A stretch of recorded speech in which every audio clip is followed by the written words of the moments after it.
We're heading up to the summit of Mont-Tremblant, which is great because this is where Joe Ryan actually went with Lowell Thomas with their skis, with sealskins attached to the bottom, and climbed. They walked up it.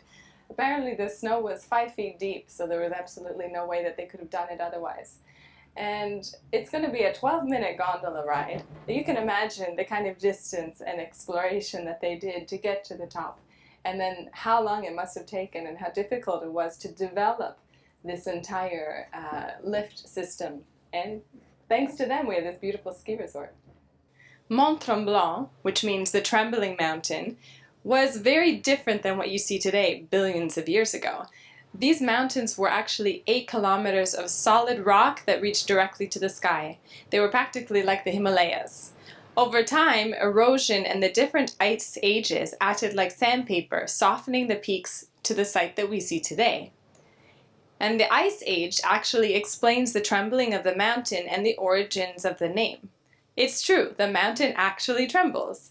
The Algonquins had a legend called Manitonga Sutana, the spirit of Trembling Mountain. They believed that a spirit reigned over the mountain. If they disrespected nature or wildlife, the spirit would grow angry and make the mountain shake. Now, science has another explanation. During the ice ages, the ground sank under the weight of the glaciers. Now that the ice is gone, the soil is seeking to regain its original ground. That's the reason for the trembling. And it's not the only mountain that trembles. The entire Laurentian area shakes and is said to rise 1 meter every 50 years. The mountain is 875 meters high. That's 2,800 feet. And the altitude is 520 meters. There are 94 ski trails here, spread over 4 peaks. And this gondola that we're on travels to the White Peak. The first chairlift that they ever built here, so it would have been in 1939, could carry 250 skiers an hour. Today the lifts can carry nearly 30,000 skiers an hour, 6,000 on the gondola alone. The park is home to over 186 species of birds and several mammals, including bears, wolves, coyote, the white-tailed deer, foxes, beaver, moose, and hopefully we'll be able to see something today.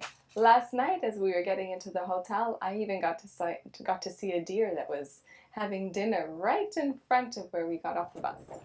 Just look at this view. This is an extraordinary place to visit. Being here feels like being in Switzerland, being in the Alps, maybe being in the Himalayas. You're really one with nature here.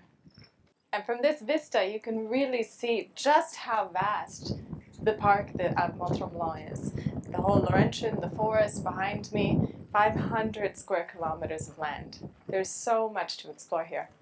This really is the type of place I'd love to visit during the fall, so you can see the changing of the leaves and see how the season brings to life all of the different colors of the forest.